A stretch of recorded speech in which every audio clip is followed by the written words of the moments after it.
Hi, I'm Laura. I did Dragon's gap year semester in 2008, and then I've since been an instructor for a program in 2016, did some recruitment work in 2017, and was an instructor in 2018.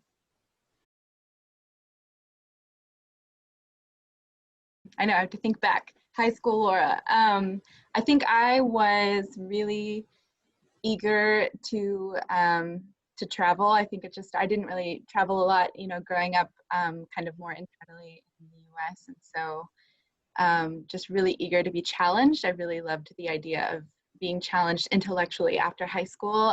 Taking a gap year even then was only starting to kind of become popular. And so in a lot of ways, I was taking a different path than a lot of my peers. And I was just ready for something different, kind of off of the regular path. And I was really nervous and excited. I think someone else mentioned this. I remember kind of hoping that, and probably even writing this in my journal, that I wanted this gap year to like set the stage for what was supposed to come next and like provide a lot of those answers and a lot of the clarification on what I wanted to do with the rest of my life. And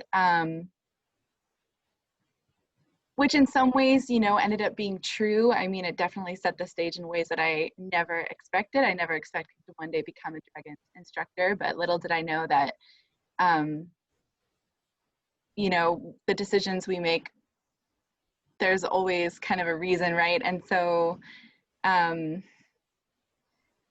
yeah, I think afterwards I felt really equipped with a lot of tools to kind of travel on my own. I turned kind of right around and went to India by myself right after my gap year semester, and I felt a newfound confidence for sure, a newfound appreciation for other people and how to communicate and how to navigate difficult things and difficult conversations. And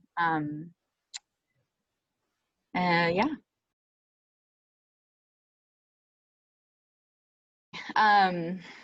In fact, I think it hit probably almost immediately. I remember, we'd been in West Africa for 3 months. It's really hot. It was also the first ever West Africa semester program that Dragons run. And so we were kind of guinea pigs in a lot of ways for that program. And it was really transformative for all of us. And I remember I had to spend 24 hours in New York City right after I got back because there was like an issue with my flight. And we were all jet lagged, we're exhausted, we're emotional. I'm sure everybody here can relate. And it was freezing cold. I went from like 100 degrees, 100% humidity to like 20 degrees, blustering cold. I didn't have a jacket. And it's Christmas time. So I go from this West African Muslim country to Christmas time in New York City and freezing cold weather. And I remember it like hit me in the face and I was like, okay, all right. You know what, I can handle this. I've figured it out. We've had enough adversity on our semester. I suddenly have this new toolkit and this new sense of like purpose and understanding. And I've also been, this is the most confused in my life I've ever felt, right? Because you're like processing this amazing experience and you're also re-entering this world that just is so big and so cold and so confusing. And so I remember it was right then and there that I kind of started processing everything and just realizing, like, I think the gravity of my trip kind of started to sink in of the ways I was about to become impacted, realizing that it was going to be a long process of understanding just how those travels had impacted me. And so that's definitely continued to be true.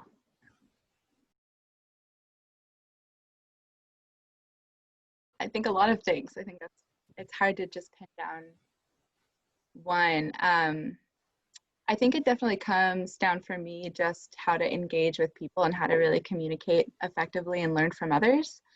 I think about that a lot, and I think I really attribute like my skills now to those travels, to navigating homestay families.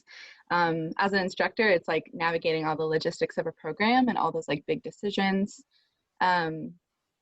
And kind of everything in between. And I think about just attributing a lot of those relationships and a lot of those encounters during those travels to how they've impacted me now and how I can make decisions because of the people I met along the way.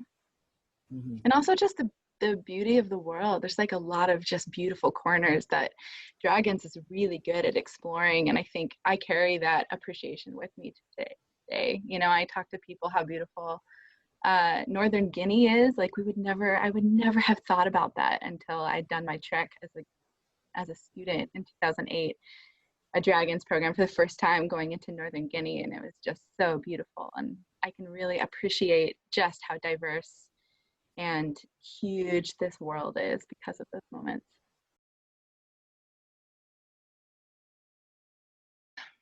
I think probably just to surrender to the process, surrender those expectations. And that getting sick isn't really that scary. It's not the end of the world. I remember for some reason I was so nervous because like everyone's like, oh, you're going to West Africa, you're going to get sick. And you kind of start to internalize that. And you're like, well, what was going to happen? You know, what if I have to go home, or what if I can't, you know, something terrible happens to me? But really, like, you know, you're going to be fine. So I think, yeah, probably just letting go of some of those things and just surrendering more to whatever the experience has in store instead of trying to expect too much from the semester itself to provide what I want it to provide.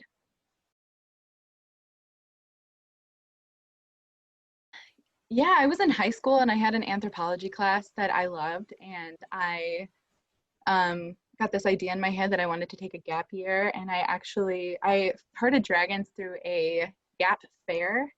I think they still do that, Yeah, um, and it was the only program at the time that could provide financial aid. And so I actually applied to their India semester, but they were full, and so they offered me a spot instead on the West Africa semester. And I had studied French in high school, and so I was pretty game to go, and so I was able to attend that with the financial aid that semester, and yeah, it was great.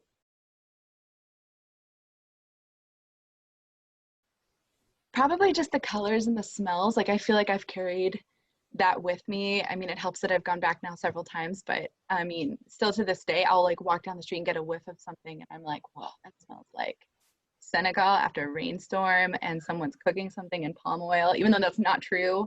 But yeah. you know, just really those familiar senses, and just the colors. It's so colorful there, and the different languages and things like that. Just the real sensory things that you take away and you remember that are so specific to a place. You know, I don't know. There's a lot, I think. I think one of the things that I felt was really underrated that I ended up really appreciating was all the moments that you really cannot expect that are inevitably going to go wrong, but that you figure it out along the way, right? Like you're in a chicken bus in the middle of nowhere that breaks down in the middle of the night, and you're kind of like, okay, great. So now we have to figure this out. And it's that whole learning experience and the story that comes from that and the memories that come from that that are so valuable that Dragons really guides us through and helps us with. I think I remember feeling that way for myself for sure, just how we handle adversity and like how we're empowered to really find creative solutions to problems that come up, whether it's as crazy as a chicken bus breaking down in the middle of the night in the middle of nowhere, or it's like something a lot bigger, if it's like a relationship, or it's like, you know, navigating like real problems, or like as an instructor, you know, if someone was injured and potentially sending them home, like big things or little things, just kind of a bigger comprehension of how to handle tough stuff. Um, Definitely my instructors were great. Liz Connor, she was pretty legendary. She's fantastic. And she had done a lot of programs. Christy Summers, someone had brought her up. This was her first Dragons program. And she was, you know, amped up and just so inspiring. And I learned a lot from her energy and just her experiences that led her to being a Dragons instructor. But definitely my Senegalese instructors, just learning so much from them, Babacar and Mbouye, and who are now friends of mine and coworkers, and to this day, which is incredible. But and then I'd say moreover, just like people along the way, I found my old journal from when I was 18 and a long time ago, Wow. which is hilarious. And I have all these stories and these moments of just people that I like met on the street, like a woman in the marketplace and a woman I had talked to for an hour about like fabric and about her family. And then I had written about it, about how amazing that conversation was. And you don't always remember that, but looking back, those people in a way influenced my experience just as much as my instructors did. And then definitely my peers. We were really had a great group, and I'm still really close all these years later with a few of them. So a couple years ago, I did my last Dragons trip. Hopefully I'll be able to do more. But and I went to Northern India on that one, the 6-week program. That was awesome. So a little bit, and I'd been there before, but different as an instructor many years later, especially after being an instructor mainly in Africa. But since then, I've worked kind of as a professional outdoor guide, running outdoor programs, and now I'm the program director for a nonprofit here in the Pacific Northwest. We run year-round programs for kids and families to get them outside and teach them outdoor skills and provide a safe outdoor space for them here. And we have a property on the Oregon coast, a really remote area of 600 acres. It's pretty beautiful. So I run all the programs that take place up there. There's so much that could be said. I think if there's also anything I've learned through these travels, through going through it myself, and then also seeing students of mine go through it, I think one thing I have to remind myself when things are tough is to just be patient with myself, be patient with yourselves, and trust the process a little bit. Sometimes when things are tough, really all we can do is do our best in that moment, and I think that's true now more than ever. The world is in a really complicated, beautiful place right now. We're going through a huge transition period, and there's a lot that's going to come from that. And I think it's important to just to take time to remember to breathe and to, again, trust and be patient in that process. And yeah, to kind of give ourselves our grace, and the learning process, because we're all doing a great job.